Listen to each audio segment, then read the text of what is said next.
saya tidak janjian dengan Pak Enos, tapi hari ini khotbah atau renungan kita adalah terkait bertahan sampai kesudahannya. Bertahan sampai kesudahannya. Mari kita baca firman Tuhan.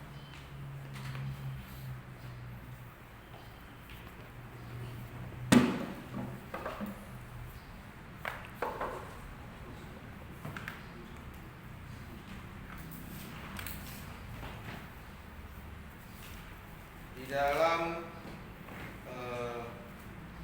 Matius pasal yang ke-24 ayat 13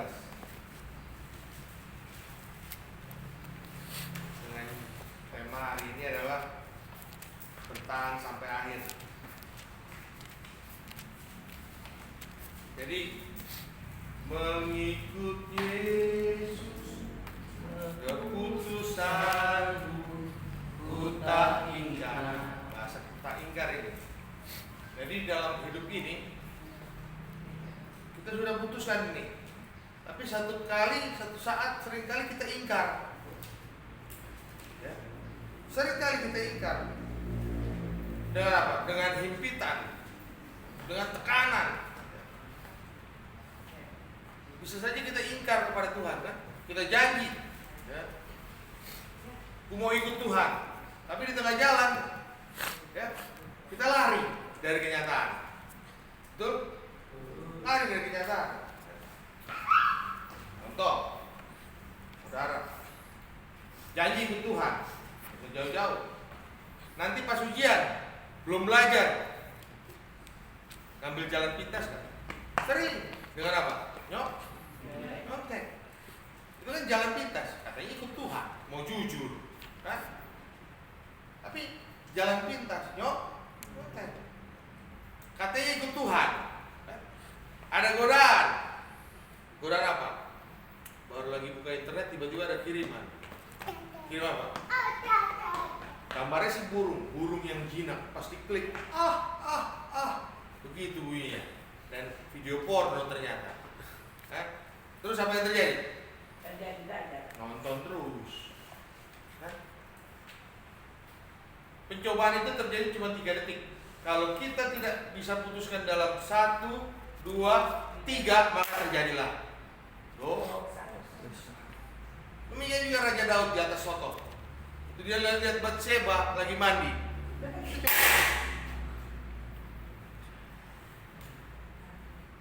Cuman 1, 2, 3 yang terjadi apa? Dia terus ngeliatin Batseba, kan? Dia terus ngeliatin Batseba. Akhirnya timbullah niat dari situ.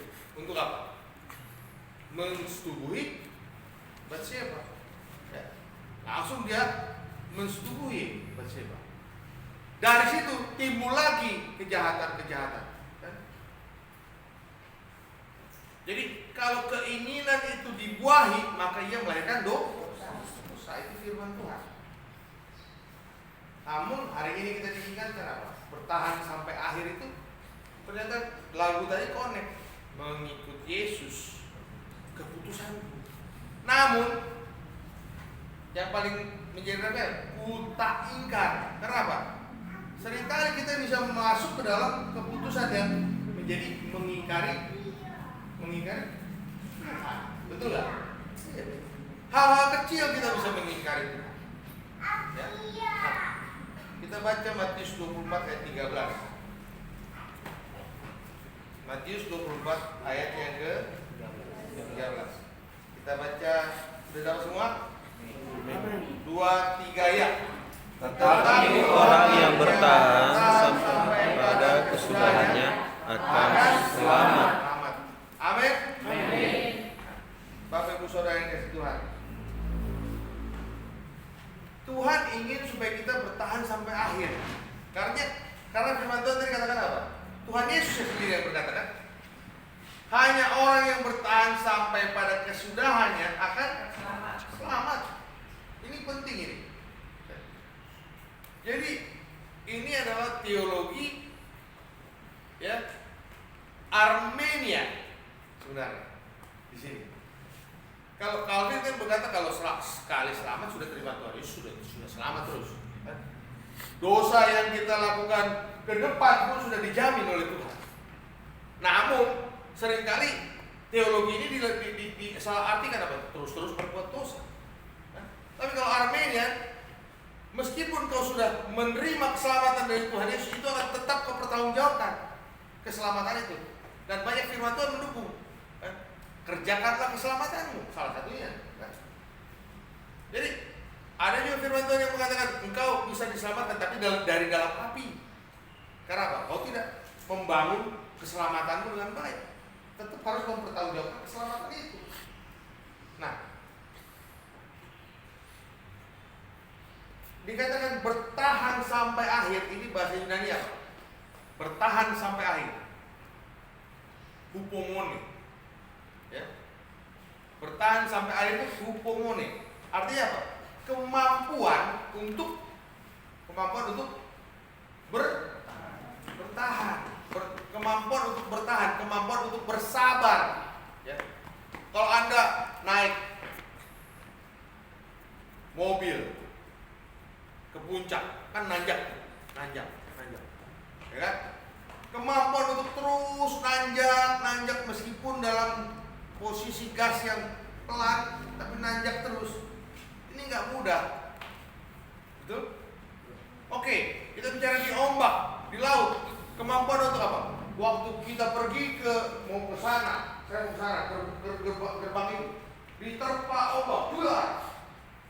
Kemudi saya kemana? Kalau diterpa ke sana kan? Terus saya harus kembalikan, supaya ke sana.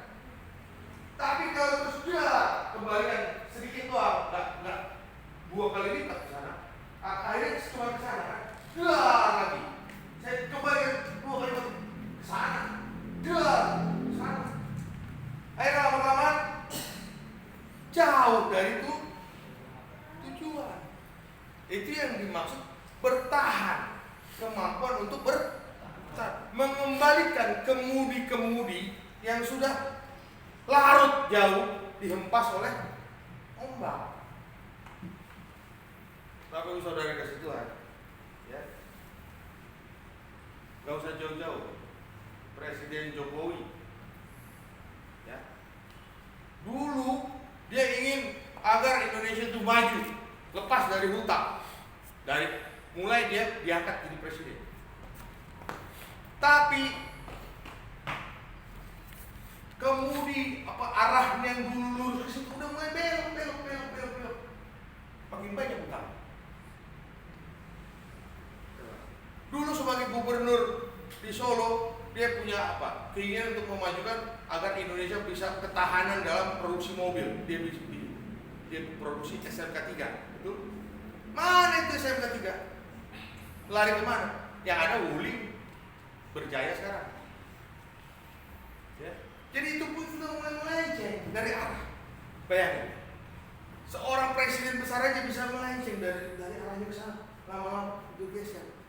Ada yang bergeser secara langsung, ya. Ada yang bergeser pelan-pelan. Ya. Nah, Bapak Ibu Saudara yang kasih Tuhan, ini yang menjadi renungan hari ini. Hupomone, kemampuan untuk tetap tinggal. Kalau Anda lihat, kalau tentara, belajar jadi tentara ya, di Rindam, mungkin Anda lewat ke arah sana, ya, di Rindam itu ada kawat duri kan? Tentara itu harus belajar apa? Merangkak di bawah kawat duri. Bayangin. Kalau dia nggak tahan merangkak di bawah kawat duri, dia naik dikit, atasnya kenapa? Kena duri, ya kan? Itu belajar untuk bertahan. Itu mending kawat duri. Kalau perang nongol dikit, yang kena bukan duri tapi apa? Peluru.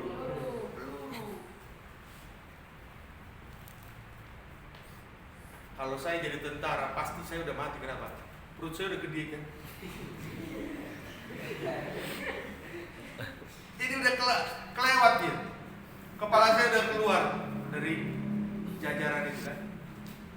Pak Edo sudah sama. Siapa yang perutnya gendut, ya? Kalau mungkin yang mana sih badan super ini dia. Kalau dia lancar kan? Kita dorong aja dari sana sah kan? Kalau rumputnya basah, udah nyampe dia. Kita dorong ya kan? Udah nyampe dia ke depan kan? Kalau Roberto kita dorong nggak nyampe-nyampe nih. Nyangkut di kawan kan? Ya. Nah, kalau ini teman-teman ini yang masih kurus-kurus ini puji Tuhan. Nggak akan kena tembak kalian. Sampai pagi aja kalian mendem gitu aman, ya kan? Kita udah pada mati di bertiga itu. Termasuk ibu juga ya. Jadi gitulah Bapak Ibu Saudara. Nah, bagaimana berada dalam posisi bertahan ikut Tuhan itu? Ada banyak godaan cobaan yang bisa membuat kita ingkar. Tapi kita harus tetap bertahan di dalam Tuhan Yesus. Amin. Kalau kemarin kita kedatangan tamu dari luar, saya sendiri sebagai hamba Tuhan merasa malu. Apa yang sudah saya lakukan di hadapan Tuhan? Kok orang Muslim bisa nyanyi-nyanyi pakai bahasa Arab dan begitu banyak yang dia sudah menangkan, sedangkan apa yang saya sudah menangkan di hadapan Tuhan? Kalau dulu orang tua kakek saya bilang apa?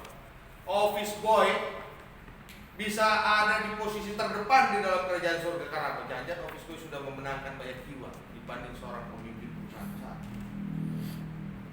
Apa yang sudah kita perbuat bagi Tuhan? Menjadi satu koreksi dalam hidup kita. Karena yang terbelakang dan yang terdepan bisa menjadi terbelakang. Yang dianggap rendah bagi dunia dipuji bagi kemuliaan Tuhan. Bapak Ibu Saudara dikasih Tuhan, makna bertahan kita baca Kolose 1 ayat 23.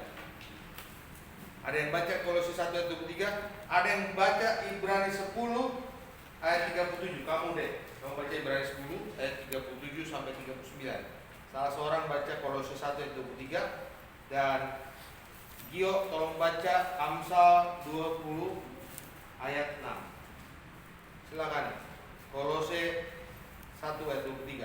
Kolose 1 ayat 23. Sebab itu kamu harus bertekun dalam iman, tetap teguh dan tidak bergoncang, dan jangan mau digeser dari pengharapan Injil yang telah kamu dengar dan yang telah dikabarkan di seluruh alam di bawah langit, dan yang aku ini Paulus telah menjadi pelayannya. Jadi bertahan dalam Kolose 1 ayat 23 apa?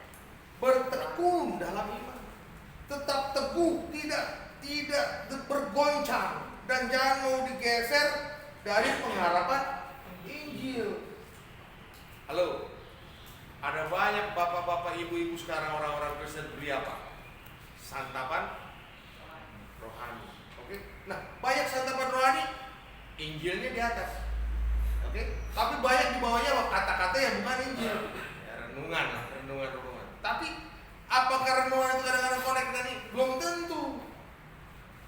Makanya apa? Renungan yang paling bagus apa? Alkitab udah baca aja itu. Menyembah Tuhan, baca. Menyembah Tuhan, baca. 1 kali baca Alkitab dengan 10 kali baca Alkitab beda dapat. Apalagi 20 kali. Ayat yang sama ya, menyembah Tuhan, baca. Menyembah Tuhan lagi, baca lagi. Ambil bergaul dengan Tuhan, karib. Dapat banyak dari satu ayat saja. Buat apa harus baca santapan rohani? Ada banyak buku-buku rohani pun yang menyesatkan. Ya. Contoh, mujizat adalah hak mutlak Anda. Ini teologi anak raja. Ini bahaya. Itu kalau kamu tidak mengalami mujizat terus berarti kamu bukan anak raja, bukan anak Tuhan. Kadang-kadang orang yang sakit lemah. Kata Paulus, justru dalam kelemahanlah kuasa Tuhan semakin sempurna. Kenapa Paulus sudah bongkok-bongkok gak sembuh? Berarti dia bukan anak raja dong. Ya, hati-hati dengan teologi anak raja sampai saat ini. Yang mengatakan kalau kau kaya kau harus bertobat, kalau nggak kaya, apa urusan miskin kaya dengan Tuhan? Karena penderitaan diizinkan Tuhan untuk kita semakin kuat. Ya. Bukan anak Tuhan boleh kaya, tapi apakah anak Tuhan gak boleh miskin juga? Ini bukan ukuran materi di hadapan Tuhan. Amin. Makanya di zaman abad pencerahan, itulah kejatuhan daripada apa? Cara menginjil dengan social gospel. Jatuh kenapa? Membawa Injil dengan membawa makanan. Membawa Injil membawa makanan. Saat Injil makanan gak ada, maka orang akan beralih kepada yang lama. Itu yang terjadi saat Petrus sudah menyangkal Tuhan, dia kembali nelayan. Maka Tuhan harus mengkonseling Petrus kembali. Hai Simon, dikatakan, apakah kau mengasihi aku? Karena apa? Petrus sudah kembali ke nelayannya. Saat dia menyangkal Tuhan, dia mulai menjadi nelayan lagi. Maka dengan konsisten, sang guru, sang anak Allah yang hidup, juru selamat kita, datang kepada Petrus, sehingga dia kembali mulai dari konseling di tepi pantai itu. Petrus dengan luar biasa melayani Tuhan. Amin. Amin. Dia luar biasa semangat melayani Tuhan. Dia kembali kepada apa yang menjadi visi misi Tuhan terhadap dia. Itu pun kita bersyukur kalau hari ini kita diingatkan supaya kita kembali kepada apa yang Tuhan mau, bertahan sampai akhir. Yang kedua, Ibrani 10 ayat 37 sampai 39. Oke, kamu baca. Ibrani 10 ayat 37 sampai 39. Sebab sedikit, bahkan sangat sedikit waktu lagi, dan Dia yang akan datang sudah akan ada tanpa menangguhkan kedatangannya. Tetapi orangku yang benar akan hidup oleh iman, dan apabila ia mengundurkan diri, maka aku tidak berkenan kepadanya. Tetapi kita bukanlah orang-orang yang mengundurkan diri dan binasa, tetapi orang-orang yang percaya dan yang beroleh hidup. Yes, ini dia. Jadi orang yang bertahan itu adalah apa? Orang yang tidak undur dari iman. Kemarin kita diingatkan, yang ingatkan kita adalah orang muslim, ustaz, yang masih pelayanan ustaz. Mengingatkan kita apa? Sebagai orang Kristen, jangan undur dari iman. Banyak orang Kristen apa? Karena cewek atau Abdullah sama Abdulmin, ya kan? Beralih KTP-nya dari Kristen jadi kita diingatkan, jangan karena cinta maka imanmu kau gadaikan. Jangan karena jabatan. Tahu gak? Zaman sekarang di kampung-kampung, anggap aja ini kota besar, banyak perempuan-perempuan jual diri gara-gara apa? Apel tuh? Iya. Jual diri gara-gara iPhone. Karena apa? Karena terlalu terkesima dengan iPhone, padahal biasa aja. Jual diri, dia rela menggadaikan keperawanan demi apa? Apel.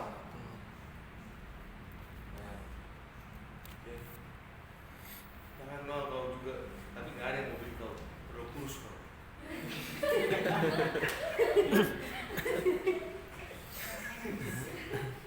Tapi senyummu dibeli Tuhan. Amin. Amin.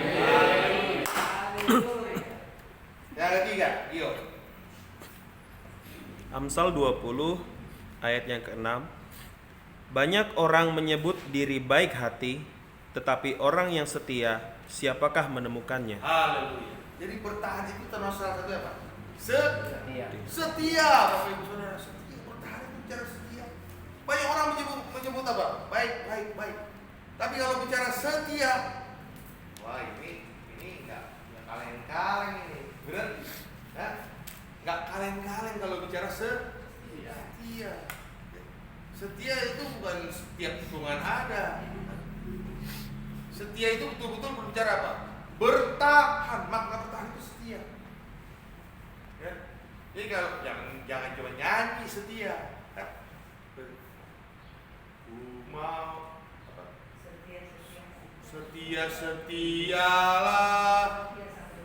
setialah sampai mati, kan? Banyak pasangan bercerai. Saya mau kalau mulai orang menikah, ada orang mau nikah, istrimu sudah meninggal, masih ada Pak, cerai. Ada yang perempuan, suamimu cerai Pak, masih ada hidup. Dulu janji nikah gimana? Sampai mau memisahkannya, belum mati. Akhirnya apa? Enggak, saya nggak mau. Saya termasuk pendeta yang pastor yang konservatif. Kenapa? Oh, saya tanya, belum menikah, mau menikah, tapi belum mati, saya nggak mau. Apapun alasannya saya nggak mau, saya takut. Mau dibilang, terlalu ini PK-nya tambahin deh, 20 juta, nggak mau. Nggak bisa dibeli dengan uang saya. Kalau nggak mau, nggak mau. Sama kayak nanti kalau dia bilang nggak mau. Ya. Kalau nggak mau, ya nggak mau. Kalau dia bilang nggak mau. Udah nggak ada lagi yang bisa merayu dia. Karena kalau sekarang ini, kalau saya mau berkati, padahal dia sudah pernah mengikrarkan itu di hadapan Tuhan, berarti saya mendouble berkat buat dia untuk Tuhan. Lo nggak berani saya. Bisa digambarin nanti. Nah, Bapak Ibu Saudara kasih Tuhan. Jadi makna bertahan yang ketiga adalah setia. Banyak orang baik, tapi bagaimana dengan setia? Ini menjadi perenungan bagi kita. Nah, dalam hal apa saja kita harus bertahan? Ya. Coba kita baca Yudas 1 ayat 3. Pak Enos baca Yudas 1 ayat 3. Dalam hal apa saja kita harus bertahan? Ya kan? Yudas 1 ayat 3. Yudas 1 ayat 3. Saudara-saudaraku yang kekasih, sementara aku bersungguh-sungguh berusaha menulis kepada kamu tentang keselamatan kita bersama, aku merasa terdorong untuk menulis ini kepada kamu dan menasihati kamu, supaya kamu tetap berjuang untuk mempertahankan iman yang telah disampaikan kepada orang-orang kudus. Ya, kita harus mempertahankan iman. Sama seperti tadi, kalau engkau mengundurkan diri, maka Tuhan tidak akan berkenan. Ya. Yudas 1 ayat 3, dalam hal mempertahankan iman, apa yang sudah diajarkan kepada kita, ya, itu adalah baik dan benar adanya. Harus mempertahankan itu. Yang kemudian Efesus 6 ayat 11, saya akan bacakan. Kenakanlah seluruh perlengkapan senjata Allah supaya kamu dapat bertahan melawan tipu muslihat iblis. Jadi kita bertahan terhadap apa? Dalam hal apa? Melawan tipu muslihat iblis. Karena apa? Iblis kadang-kadang pakai firman. Haleluya. Ya. Iblis kadang-kadang pakai firman. Jadi kalau kau tidak menguasai firman Tuhan, dia pakai firman, selesai. Waktu Tuhan Yesus lapar kan, Iblis berkata apa? Ada tertulis. Ada tertulis kan. Tapi Tuhan bilang apa? Firman Tuhan apa? Manusia bukan hidup dari Roti saja. Roti saja. Ini hidup bukan cuma sekedar apa yang kita makan. Melainkan Tuhan Yesus bilang apa? Melainkan melakukan kehendak Bapa di surga. Nah, sebenarnya doa Bapa kami, ini kalau renungkan doa Bapa kami, berilah kami pada hari ini makanan kami yang secukupnya. Ini bukan bicara roti. Ini bicara hari ini aku melakukan kehendak Tuhan apa ya? Kalau kita bangun pagi, doa, yang kita renungkan apa? Pertama, Tuhan, apa yang Tuhan mau hari ini kukerjakan buat Tuhan. Jadi jangan berdoa gini, Tuhan, aku mau berkat, aku mau kesana, berlindungi. No, singkirkan kemauanmu dulu. Kalau berdoa pagi-pagi, singkirkan semua kemauanmu dulu. Langsung tanya apa? Yang Tuhan mau aku perbuat buat Tuhan apa? Hari ini. Karena apa? Apa yang tidak dilihat oleh mata, tidak didengar oleh telinga, bahkan tidak timbul dalam hati manusia, semua disediakan Allah bagi siapa? Mereka yang mengasihi. Nah, kalau kamu mengasihi Tuhan, pertama-tama kalau kau doa syafaat pertama pagi-pagi bilang apa? Bilang apa? Aku mau HP Tuhan. Kau nggak mengasihi Tuhan, kau mengasihi dirimu. Kalau kau mengasihi Tuhan pertama kau bilang apa? Pagi-pagi. Apa yang kau mau? Aku berbuat hari ini. Aku mati-matian berbuat untuk apa yang kau mau. Kau mau aku pergi ke Papua, aku jalan. Kau mau aku melintasi gunung, aku jalan. Itu tandanya kau mengasihi Tuhan. Jadi kalau kita mengasihi, kalau kau mengasihi istrimu, pertama kamu tanya, beliin aku roti dong. Ya, kau cuma lapar aja, kau mengasihi perutmu. Tapi kalau bilang, ibu, kau makan apa hari ini? Berarti kau mengasihi dia ya? Itu kau makan apa hari ini? Kau mau apa sayang? Benar nggak? Coba kau ngomong dia. Berarti aja. Ya kan?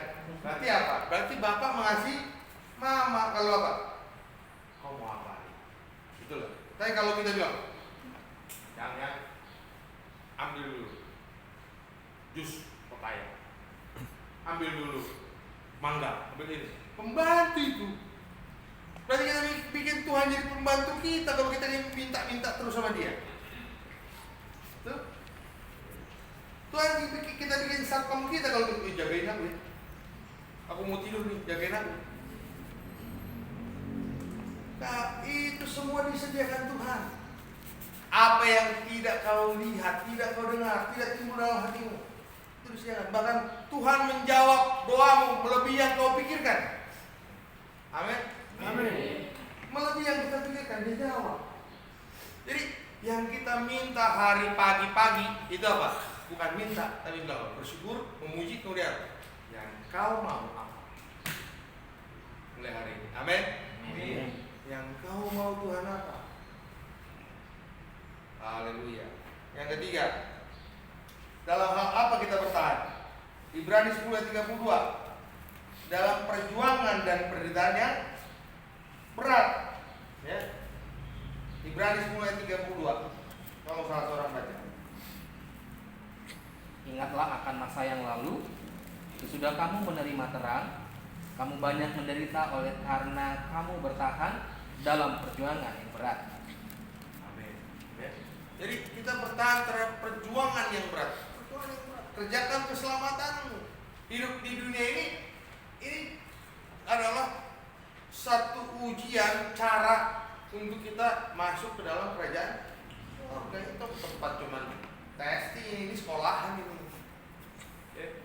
Rumahmu bukan di sini. Amin. Rumah kita bukan di sini. Membership kita ada di surga. Ya.